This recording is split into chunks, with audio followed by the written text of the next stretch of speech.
Hello, everybody. C. Ray Brower here with Your Perfect Home. And today we have the Hero Loan Team with us, and we will be finding out what's going on with them coming up next.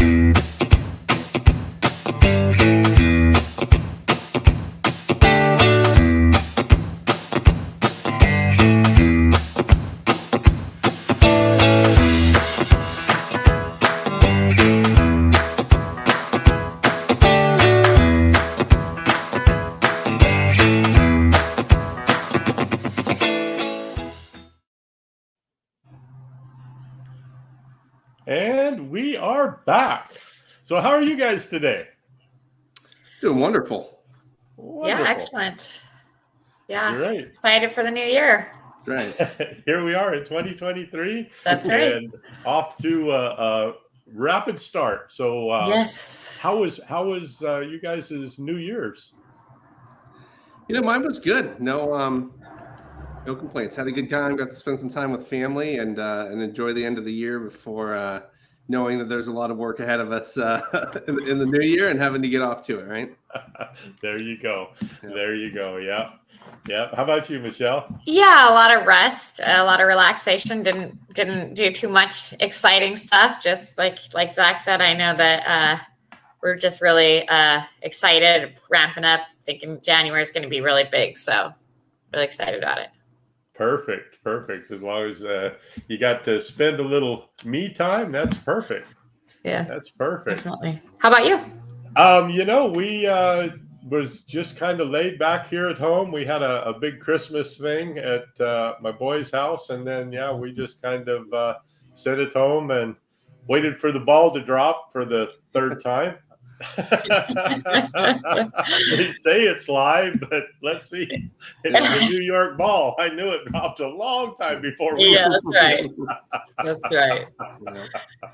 Yeah. But off to a roaring start. Got a couple of listings coming up. Got a buyer in contract. Got one of my listing in contract. So we're off to a great 2023. That's good. Yeah, that's great. Yeah. So what's the new stuff at Hero Loan Team? Let's see what's going on at Hero Loan Team. Yeah, it's been busy. Interest rates have started to creep down a little bit. Certainly not as far as we would love them to go, but at least moving in the right direction, right? Well, we'll take it. And so that has been affecting a lot of our buyers' capacity and their ability to buy, which has been helpful. I think, and of course, I'd love to hear your experience, Ray. But market wise, it's been pretty good for our buyers as far as getting offers accepted and being able to get into things that are interested in. So that's been good. It's always nice the first of the year. There's a lot of down payment assistance programs and different agencies who are constrained to a budget whose budget resets at the beginning of the year. Right. So that opens up some more opportunities for things that maybe just weren't available, in the last quarter of last year because they'd run out of funding that have reopened. So there's a lot of good stuff. I think we're moving into a really favorable market here, moving up, especially from the buying standpoint. And so we've got offers getting accepted and people going to escrow a little bit higher rate than they were a few months back. So I'm never gonna complain about that, brother. No, as long as I always say there's a house closing every single day. That's right. I have one of my people I follow that said a house closes because of the D's. Degrees, divorces, deliveries, all the different D's that happen in our life that create a need to move. Mm-hmm. And it doesn't matter which one it is, we always will move because of circumstances in life. And whether the interest is up or down or prices are up or down, houses sell absolutely every day. Yep. Yeah, exactly. Yeah. So, And I think that another thing that's really starting to cause some movement in the market is people understanding with the interest rates. It's, if they are going to come down, it's still a good time to buy because they can always refinance if they come down. If they're going up, it's a good time to buy because you can get in before they go up. And, if they're staying the same, it's a good time to buy because you can start to build some equity. So no matter what, it's a good time to buy. It's always a good time to buy as long as you understand that right there. That's right. My very, very first open house when I got into the industry was out in a community out here, kind of a little higher price neighborhood. It was a $800,000 listing, and was my very first open house. So I'm going to go out and check the house out and get ready, and me and my wife go out. And there's no lockbox on the house. And we'd walk around the house a couple times. I was calling the listing agent to say, hey, I wanted to walk it before I got here tomorrow morning. And was sitting waiting for her to return the phone call. And in the driveway comes this lowered Suburban, blacked out windows and everything. My wife goes, oh my God, we're in trouble. And I said, what makes you think we're in trouble? She says, well, that's the owner, isn't it? And I said, no, that's a buyer right there. She said, what makes you think that? I said, I don't know, just watch. So they pull up. I can see the lady in the car. I can see some kids moving around in the back seat. The guy gets out. You the listing agent? No, I'm hosting an open house tomorrow. Oh, what's it listed for? $795 or whatever it was, $800,000. And he goes, oh man, she's going to be so mad at me. I said, why is that? And he says, well, we looked at this 6 months ago and it was $450,000. But the weeds were this high. And when you went inside, it was all dark and dingy and spider webs. He says, I was waiting for Michael Moore to jump out and kill us, right?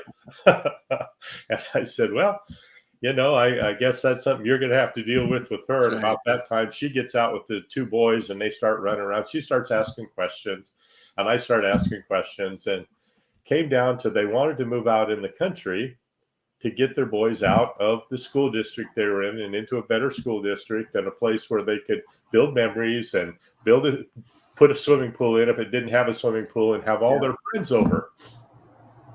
Blah, blah, blah, a little longer. And she says, so I was told that I should wait to buy. I said, why was you told you should wait to buy? She said, well, because the prices are going to come down. Oh, no.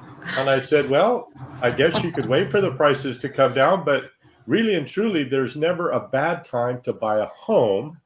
There's always a good time to buy a house. And she says, what do you mean? That's the same thing. I said, no, a home is where you said you wanted to bring your boys. A place where you're going to spend Christmas, you're going to have pool parties, everybody's going to build memories. That's a home. A house you buy today to hurry up and make some money tomorrow or next month. Yep. So she goes, oh, I've never heard that before. And I said, well, that's just what I think. And whatever you do, her and her husband ended up getting a divorce over it. So I never sold them a home. I thought there was like a feel-good ending coming. Yeah, we drove off. It was only feel good to that point.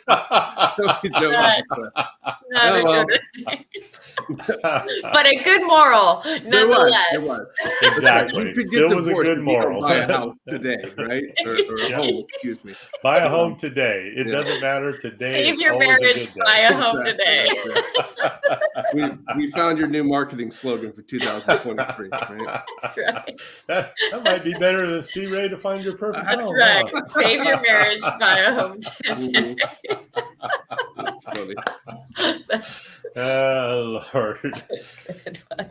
So, are you getting a lot of the 3-2-1 buy downs, 2-1 buy downs coming through on your desk? Yeah, we definitely have done a pretty fair amount of them. When it makes sense for the buyer. I think the most important thing from the mortgage standpoint about really serving people properly is, we never pitch products, right? We never pitch products. We never pitch like something that we're selling. We make it way more of a consultative approach where we really understand their situation and, go over the options available to them and figure out the best thing. And sometimes the answer is those things, right? And sometimes it's not. But I think there's a lot of danger in, getting locked in on one strategy and kind of just hawking that, if you will. Right. So, it's really just figuring out, what the best way to go is, kind of analyze costs over time, their financial situation. When I got into this business, I came from a different background a little bit, because I had been a financial advisor actually for a while, like a licensed financial advisor. And so, I put that hat on when I came to this. I'm not licensed to give financial advice anymore, right? To give my full legal disclaimer right here. But, I knew how to look at that stuff. I knew how to analyze those things and figure out, what people's lives look like, and, kind of structure things in the way that complemented them the best. And so, that's really kind of what's at the core of what we do is, yeah, we focus on a really important group of people. Yeah, we have a bunch of amazing solutions and products available to them, but we don't go into that process with some preconceived notion about what someone's going to need. Right. It's really just figuring out what's right for them. Yeah, well, that's exactly it. On my side, that's I do the same thing. I want to do the best for everybody involved in the transaction. And last couple of buyers, I have been able to negotiate that from the seller side, so that the buyer was able to get in with same money down, same closing costs, but the lower interest rate. Yeah, 3-2-1 no, buyback, and I mean, right? if you can put the whole situation together, and that's the best thing for that person, it's an outstanding solution. For those that that's the right thing for. So that's a good, like we were kind of getting to earlier. What I'll always tell people is, look, the most expensive thing you can do is wait to buy a home, right? Like that's it. You really cannot point out to me too many times where someone's actually better off waiting to buy a home at some later date. Sometimes they have to, just from a qualification purpose, right? Or, they have to be on the job for so long, et cetera, right? Meaning those things. But as far as actually being able to buy something today and then waiting for something to happen down the road, like the reality is that the price of homes is going to exceed, the increase in the price of homes rather is going to exceed your ability to do whatever it is that you're hoping to do in that period of time. So, when we're going over stuff with people, whether it's, like a really common scenario is someone doesn't want to pay PMI, right? Private mortgage insurance, because, for the most part, when you put less than 20% down, you're going to be paying that to some degree. But, when you really break that down for people, it's like, okay, well, even if you're buying a $500,000 home, 20% down is $100,000. How long do you think it's going to take you to save $100,000 plus closing costs, right? Especially if we're talking to them, they haven't saved very much over the last 5 years. Like, how realistic is this scenario?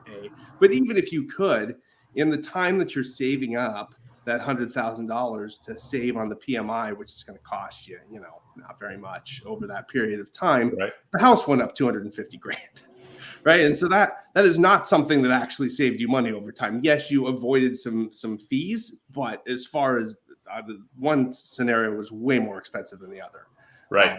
In that situation. And that's usually the case, even if we're talking about down payment assistance or we're looking at something and they're like, oh, well, I want to wait till this happens. It's like, for the most part, the scenario is not going to be better by the time that happens. So let's just figure out the best way to go right now.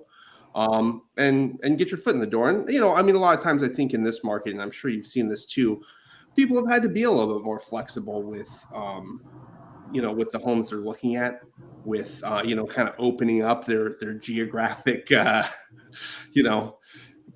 circle of kind of where they were thinking they wanted to live. Because, getting your foot in the door of home ownership is probably the most important financial move people can make. And so sometimes we have to be a little more flexible and make that happen. Yep, I agree wholeheartedly. One of the things, and I'm sure you've heard it, that's going around right now is marry the house and date the rate. Yes. Really? Really? Yeah, I know. I mean, the rate's the rate. It's going to be the rate. We hope it comes down. I'm sure that it will come down some, but you can't wait for that to happen. No. And that's, and getting specific, it's people, obviously this is a question that we get quite often is, when do you think rates are coming down and how much do you think they're going to come down? Well, first of all, if I could really nail that, I wouldn't be here right now. right? I would be Right. I'd be on a yacht somewhere, I was and gonna say, really, that would be it. we'd all be partying on your yacht right now. You guys are more than welcome to come, just so you know, if that day comes. So, I mean, saying, sure, I have my ideas about what's going to happen. They're not always right? Anyone who tells you they are, they're full of it. So, do I think they'll come down at some point? Yeah, I do. Can I tell you when that's going to be? Not really. Nor should you be basing your whole, strategy on that particular idea to begin with. So, I think it's making sure that people make financially responsible decisions at the same time. We want them to do that. And just get them into the right thing for them. That's what it comes down to. Right. Mm-hmm. Yeah, unfortunately, in the grand chess game of life, we are nothing but pawns. Yeah. That's right. And when I was in the transmission repair business, I think I shared that with you. If not, I've shared it now. I had people come in all the time. Their car's on its last leg. It's needing work today. Mm-hmm. And that was a real common question then was, well, how much longer have I got? Right. How long is it going to last? Can I go ahead and drive it another 3 days or 3 weeks or 3 months? Yeah. And I told them after a short amount of time, somebody asked me, I went, that's a great question. And I used to be able to answer that, but I can't do it anymore. And they said, well, why not? And I said, because my crystal ball, the guys were playing catch with it and they dropped it. What can I do now? Yeah. So, yeah. Unfortunately, none of us can predict that future. So, just trying to build that equity as soon as you can get it. Yeah. Leverage your investment as quickly as possible. And, once you get your foot, you get your foot in the door, you build some equity, and then more options open up to you. That's right. Long term, even if it's not the, and oftentimes first time home buyers look. You're not going to get your dream home the first time. Right? You're not going to check every single box. So, we kind of have to list things in order of importance and kind of pick what the most important things are. And maybe, exactly. Yeah. Maybe stick to those, but get your foot in the door and 5 years down the road, you've built some equity up and now we're in a different position where we may be able to be, a little bit more discerning with what we go for. So I think to all the people I've talked to, and I couldn't even put a number to that at this point, I don't think, that wanted to buy a home. But, I think to all the people I talked to, even before, COVID started, right? Even before the pandemic, who said, oh, yeah, I'm going to, I don't laugh, but, I want to wait a couple of years, because of X, like filling X. And it's like, you think about that, it's like, man, that same house, depending on where they're at exactly is. Yeah, a couple of years prior to COVID, it was what, 10% a year? Not even 10% a year. If even, right? There were a couple of years, I think right? 2018, it was only, a couple percent or something like that. Yeah, it was, 2, 3, 4%, 5%. Which is normal. I mean, if you look over the long term, that's a normal year, but it's an average, right? Yeah. And that average means that some years, obviously these years have been way above average, but you're going to have those, and you can't, we can't predict when they are. Mm-hmm. I mean, I'm sure even when COVID started, if you were predicting, we're in a similar business anyway, but when that happened, I'm sure the both of us were like, uh-oh, I don't really know what's going to happen here, right? Who knows? I mean, in my mind, it was like, well, real estate could easily get cut in half as much as it could, do anything, and then it takes off. You're like, oh wow, I wouldn't have called that. I wasn't going to call it, and I helped a young couple get into their first home. Here we are 2 years later, and his brother moved to Idaho, and they want to move to Idaho, so they've actually moved now. We were going to put the house on the market in December, and they decided maybe they'd get back to Idaho and spend a little time, make sure that they really liked it before they let go of their house here. But it had appreciated over 20%. Wow. And it's incredible. The Manteca market, just down the road here from Stockton, it had appreciated 20% in that 2 years. Yeah, it's incredible. When you think about that, and especially during that period when you didn't really know which way that was going to go, and we were helping people close like right in the middle of that, and guidelines are changing like every single day, and you're trying to figure out what's going to happen, and that happened. But if you look through the last 60 years of housing data, there's been exactly one time that houses have dropped significantly, and that for most of us anyway has been in our lifetime, right? It's in our recent memory, and so I think we kind of have this natural assumption that that's just something that happens, right? Like, every 10, 15 years the housing market just crashes. It's not what happens. It never really happened before. That particular recession was generated by the housing market, right? It was generated by, some of the poor lending practices and, asset bubbles and all of those things. And so, this is not that. This is a totally different scenario. And for the most part, if you look at all the other recessions, housing prices have held through that well, if not even increased. Right. Right. Yeah. And I tell people that all the time, driving in the rearview mirror doesn't work very well. And driving in the rearview mirror for what is right directly behind you really doesn't work very well, because there's 3 hills and 4 mountains and 19 turns behind you. That something happened that wasn't near as bad as what's right there behind you. Right. So, this is true. Yeah. And I think oftentimes people, they get approved and they think I'm going to get, my dream home, and they get discouraged at what they maybe could get. And then they think, well, I'll just pay rent in this place that is also not my dream home, where they could be buying a place very similar to where they're going to be renting for the next 3 or 4 years. And they could be building equity in that same type of place for the next 3 or 4 years. And it's like, well, then if I was building equity in this place that's not my dream for 3 or 4 years, then I can end up in a place much closer to what my dream is. And seeing that reality of just being like, well, if I'm in a townhome or I'm in an apartment right now, and that's what I can afford to buy, then I should at least be putting that rent money in my own pocket instead of somebody else's, And so that's just so important, and that people start seeing it that way and getting into the market just as soon as we can. Is always the best idea, no matter what's going on with the market.